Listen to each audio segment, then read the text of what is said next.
Over the past decade, the Lekki-Ekpe axis has probably been Africa's most rapidly developing area. So many new communities and estates have emerged that the area is now commonly referred to as New Lagos. Developments and proposals even include a seaport, an airport, and a free trade zone. But sadly, the infrastructure has not kept up with the rapid population explosion. Only one road leads in and out of the area and links communities across a 50-kilometer stretch. Predictably, this is a major source of daily grief and hardship to several thousands of Lagosians. For several years now, every working day, the inhabitants of the Lekki-Ekpe axis have put up with intolerable traffic jams. In order to get to offices on nearby Victoria Island or Ikoyi, many have to be out of bed as early as 4 a.m. and leave home before 5 to avoid spending over 3 hours to cover distances of just a few kilometers. You can imagine people waking up around 4 to leave the estate because they're going to work. This is frustrating. The issue of traffic congestion, I think, actually started in the region of about 5 years ago, when I would say we started experiencing rapid development in these axes. Since the demolition of Morocco, many people moved down to Aja, Lekki, VGC and other areas. So I know the population increases. So actually we experience hold-ups. From law school to Aja, we spend nothing less than 3 hours sweating in the chaotic traffic jam. So imagine their joy when they saw road contractors moving in with machinery to expand the road capacity. In 2006, the Lagos State government, under then-Governor Bola Tinubu, embarked on a public-private partnership with Lekki Concession Company to upgrade and create new road infrastructure along the first 49.4 kilometers of the Lekki-Ekpe Expressway on a 30-year build, operate, and transfer model. The road construction project commenced in April 2006 and was scheduled for completion 36 months later in April 2009. Fast forward to the middle of 2010. It's now more than a year since the whole project of 49.4 kilometers was supposed to be completed, and residents have now put up with several years of even more traffic hardship whilst construction work has been going on. Joy has now turned to disbelief. They started fixing the road. We all thought it was going to make it better, but it seems like it's made it worse and worse. Well, we think when they said they were going to expand the road, we think it is going to help the traffic, but as at now, it's zero. Only 6 kilometers of the road have been completed, which is about 10%. Rather than the wholesale review that's the road required, including flyovers at strategic points, the project has merely added a single lane in each direction to the existing dual carriageway for the first 23 kilometers and resurfacing the remaining stretch of road.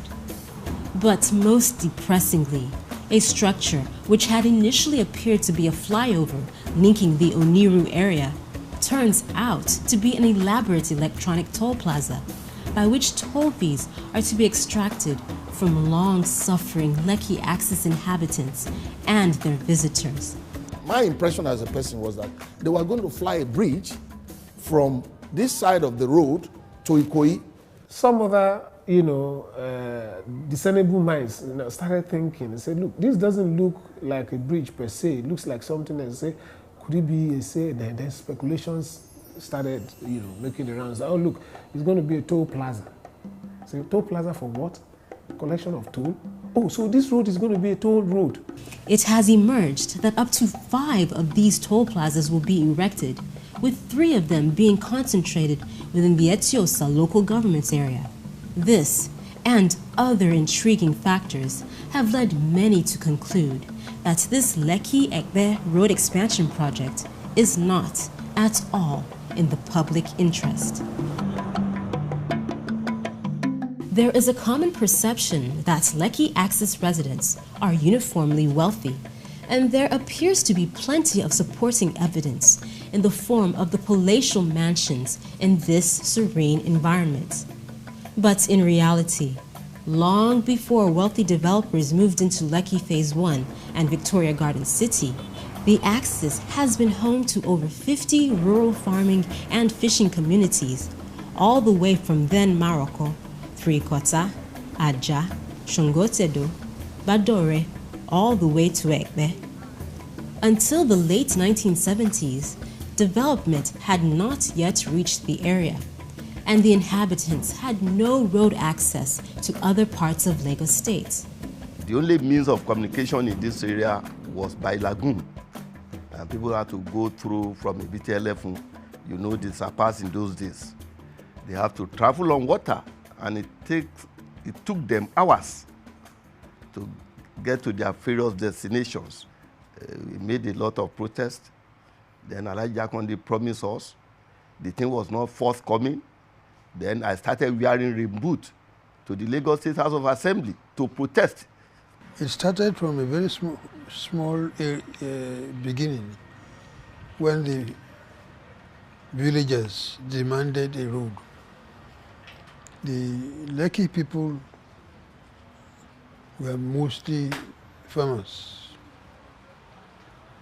And when we discussed it, the argument was whether it was reasonable for us to build a road of 100 million naira for 100 villagers. While I understood the position of my colleagues, I explained to them that we should think ahead, just what is happening now.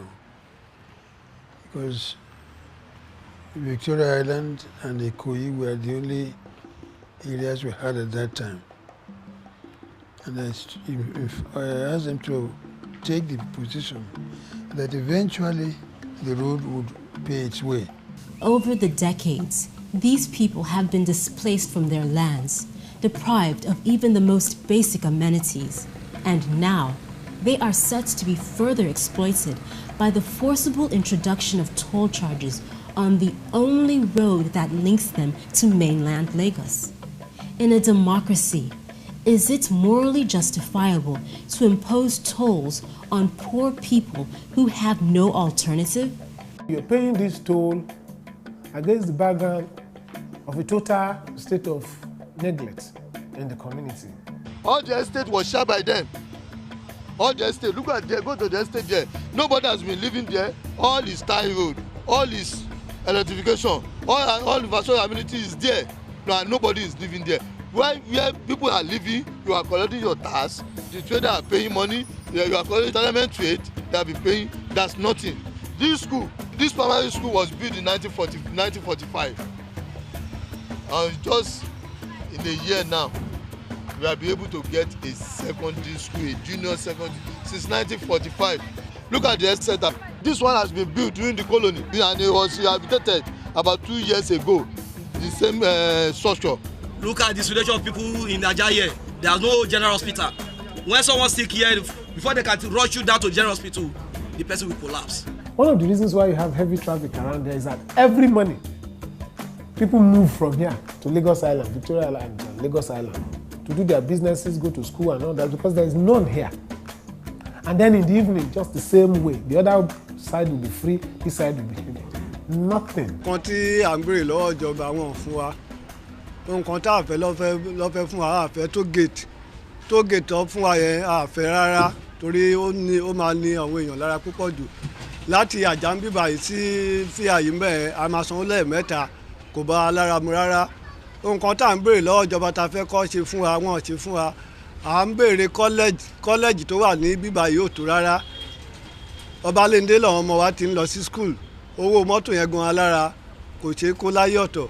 Èkejì ń bẹ à ń béèrè fún cemetery ebi tá lè máa sin àwọn òkú sí nǹkan kan wọn ò ṣe fún wa gbogbo ilẹ̀ wa ló ti gbà tán pátá béèyàn bá kú sí ọ̀pọ̀lọpọ̀ ẹlòmíì inú yàrá ló máa sìnkú sí kò dẹ̀ bá mu bẹ́ẹ̀ a ní ilé panápaná tí iná bá ń jó nǹkan gbogbo àwọn nǹkan tá à ń béèrè lọ́wọ́ ìjọba nìyẹn tí wọn ò ṣe fún wa títí ò tí ì kárí etí ọ̀sà ń bí báyìí ọ̀pọ̀lọpọ̀ títì tó à ń bí inú express ló wà kò sí tó wọnú ìlú wa kò dáa rárá. Now all our children are schooling at VI, Obalende. They are going from here. Before this toll gate, you cannot give your child or your son, your daughter or your son, less than 800 naira for a day. But now when they are putting toll gate, you cannot give your children or your son or your daughter 800 again, because all the commercial buses, they will put the toll gate on each person. Àwa ti dàgbà sẹ́yìn àmọ́ ọmọ wa náà la mú jẹ fún àtàǹjẹ tówó mọ́tò bá ti pọ̀ jù gbogbo ọmọ ọjà wa kò ní yí sí fún wa láti rajà lọ́wọ́ wọn. But even within the more affluent areas, there are many people earning average incomes. A lot of us are not as affluent as the Lekki stereotype goes. It's going to be a huge financial burden. It's not like we'll get increments in our salary or the government will give us money for transport. It will just worsen. You can imagine somebody wanting to collect toll from an Okada rider. What's the value of the Okada that man is riding? Let me put it tentative. What's the value of the rider? The project design indicates that 3 toll plazas will be situated at 10-kilometer intervals along the first 23 kilometers of the road. The first, which is ready for operation, is at kilometer 3 near the Palms shopping mall. Construction on the second one has commenced, and it is at kilometer 13, close to Chevron roundabout, and the third is situated at kilometer 23, close to Lagos Business School. Even when you see too many tolls at short distance, I could interpret it. You could interpret to me so many things. If I'm a foreigner and I move less than 5 kilometers, I see 3 toll plaza. I'll be wondering, am I being gated? Is it for security purpose other than collecting tolls? Is it part of, are you building city gate? As a time planner, I'll be wondering, am I leaving Lagos? Is it about jurisdiction? Is it about jurisdiction or boundaries? Oh, I'm now in city A, I'm in district B, the spacing matters. I don't know why, how and why they took that decision. If you believe people within Lekki are privileged, the farther you go, going by the way of life, by the standard of living, I think the less privileged I think they are. And if somebody living further down that is much more less privileged, we now have to contend with 3 tolls before getting here. Please, personally, that is something I don't owe an apology for. I think, again, that is on the high side. But why is it necessary to collect toll fees in the first place? Are there not enough revenues being collected in this area of rapid residential and commercial development to fund the project without causing unbearable hardship to residents? Are they telling us that the Lagos State is not capable again to do our road? For bringing a central body to do road and mount the toll gate for us, I mean, to me, I don't see it as a wise decision. If government wants to do anything for us, it's supposed to be able to do it from our tax. Construction of the road is good, but trying to erect a toll gate is not good. We don't support it and we won't want it, and we are not going to allow it because it means double taxation. Because we work and pay our taxes, and after that again, we pay toll gates, so a double taxation I don't think is accepted. Property prices have been skyrocketing along this axis, and they are still on their way up.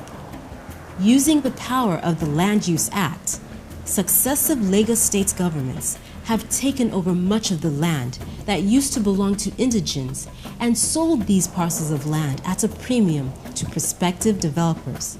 All the acquisitions in Etiosa have been for private purposes. Private estates, government estates that are sold to people. No indigent, community, a group, is given an allocation. Gbogbo nǹkan tá à ń béèrè lọ́wọ́ wọn ṣe fún wa gbogbo ilẹ̀ wa ló ti gbà. Wọ́n ṣàánú wa, kó má fara ni wá o, a fẹ́ nira kó má fara ni wá, a dẹ̀ níjọba lára.